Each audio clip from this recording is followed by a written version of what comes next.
Após a marcha sobre Roma em outubro de 1922, Benito Mussolini tornou-se o mais jovem primeiro-ministro italiano até aquela data.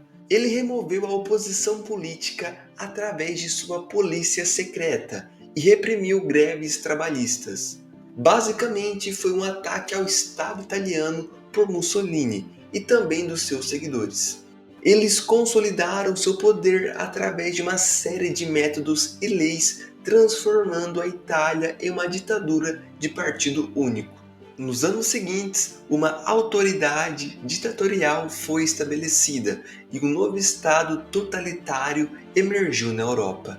Mussolini estava ciente de que a Itália não estava pronta para um conflito prolongado, com base em seus recursos e em seu exército pequeno, como visto em suas intervenções pré-Segunda Guerra Mundial na Etiópia, Albânia e Espanha. No entanto, Mussolini aceitou entrar na guerra e continuar a campanha contando com as ambições imperiais de seu regime, principalmente porque ela foi apoiada pelo seu maior aliado. Ele aspirava a restaurar uma forma do antigo Império Romano no Mediterrâneo. Esses objetivos foram parcialmente alcançados até o final de 1942.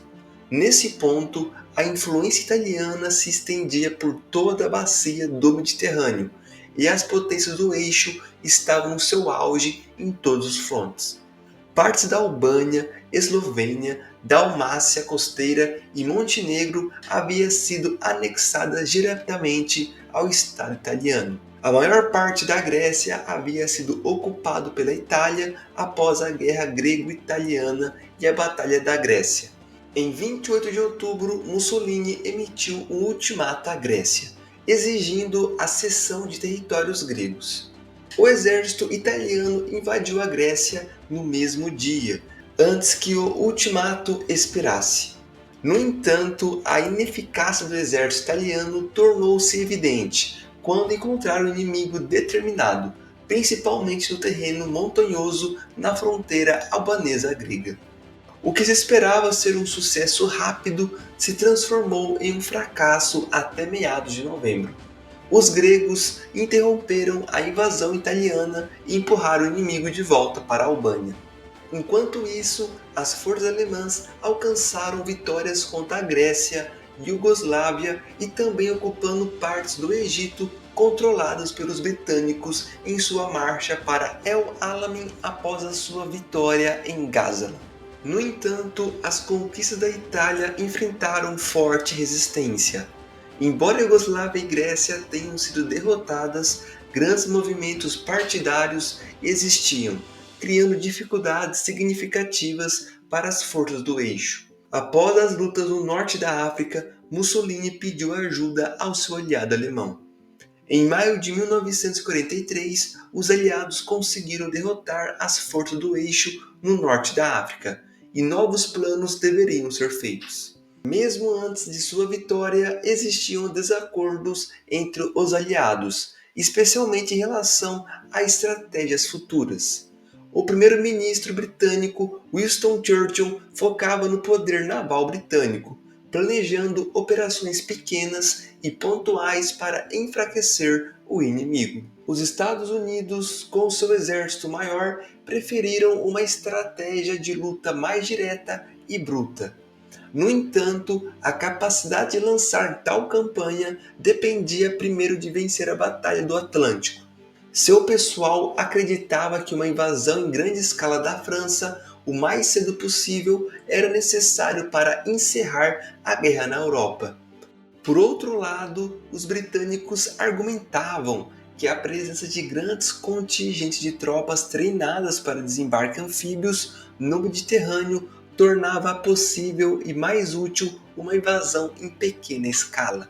Eventualmente, a liderança política dos Estados Unidos e britânica chegou a um compromisso no qual ambos comprometeriam a maioria de suas forças para uma invasão da França no início de 1944, enquanto também lançariam uma campanha italiana relativamente em pequena escala. Franklin Roosevelt desejava manter as tropas dos Estados Unidos ativa no teatro europeu durante os anos de 1943, e sua atração pela ideia de eliminar a Itália da guerra o levou a favorecer essa ideia. Compreendendo os problemas internos italianos e suas anteriores campanhas militares, esperava-se que a invasão pudesse tirar a Itália do conflito. A eliminação da Itália permitiria que as forças navais aliadas, principalmente a Marinha Real, dominasse o mar Mediterrâneo e possivelmente criasse uma frente ao sul mais robusta. Com esse plano, divisões italianas em função da ocupação e da defesa costeira dos Balcãs e na França seriam retiradas para defender a Itália, enquanto os alemães teriam que transferir tropas do fronte oriental para defender a Itália a toda a costa sul da França, ajudando assim os soviéticos. Uma invasão aliada combinada da Sicília começou em 10 de julho de 1943, com desembarques anfíbios e aerotransportados. As forças terrestres envolvidas eram o 7º Exército dos Estados Unidos, sob o comando do general George Patton, e o 8º Exército Britânico, sob o comando do general Bernard Montgomery. Apesar das forças alemãs e italianas defensoras serem incapazes de evitar a captura da ilha pelos aliados, eles conseguiram evacuar a maioria de suas tropas para o continente.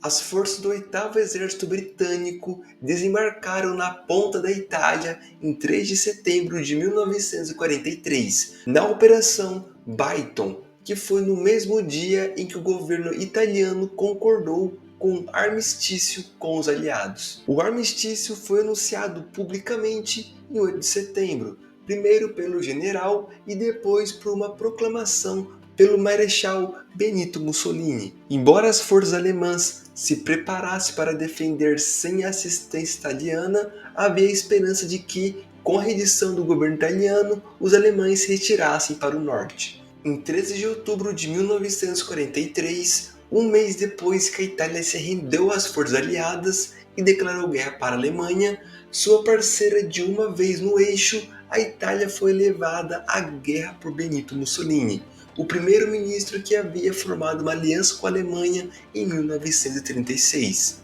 No verão de 1943, à medida que as forças aliadas desembarcavam na Sicília, o apoio público à guerra e a Mussolini diminuía. Mussolini foi destituído em 25 de julho e o seu substituto, o general Pietro Badoglio, buscou a paz com os aliados, alcançando um armistício em 3 de setembro. A Alemanha, que tinha tropas espalhadas por toda a Itália, avançou com a ocupação do país e tomou pontos estratégicos no exército italiano desorganizado. Mas por que eles mudaram de lado tão facilmente? Mesmo que a Itália pudesse ter sido uma grande potência, ela tinha muitas deficiências, não apenas no âmbito militar. Com a sociedade fragmentada após a Primeira Guerra Mundial, a arena política foi marcada por instabilidades, culminando em um líder que promovia a guerra e algum tipo de fanatismo. As deficiências logísticas italianas eram evidentes em suas campanhas, principalmente devido à falta de equipamentos adequados e métodos de treinamentos ultrapassados. O exército italiano estava mal equipado para uma guerra contra a Grã-Bretanha ou os Estados Unidos, tanto em quantidade quanto em qualidade em comparação com seus inimigos.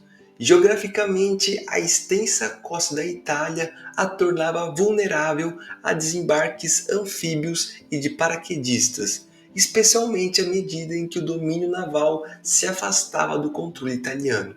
Apesar do sucesso na segurança das áreas costeiras, a falta de apoio aéreo adequado prejudicou as campanhas navais. A mal-sucedida campanha do norte da África abriu grandes caminhos para desembarques britânicos e americanos na Sicília e, posteriormente, no continente italiano. Para grande parte das classes políticas, ficou evidente que as forças italianas estavam enfrentando um inimigo mais poderoso, agora dentro de suas fronteiras. Conforme os aliados avançavam, eles enfrentavam terrenos cada vez mais difíceis, levando a um progresso lento pela Península Italiana até que as forças do eixo fossem finalmente derrotadas em maio de 1945. Mussolini, resgatado pelos alemães e feito líder de um estado fantoche, a República Social Italiana, foi capturado e executado por membro da resistência partidária italiana.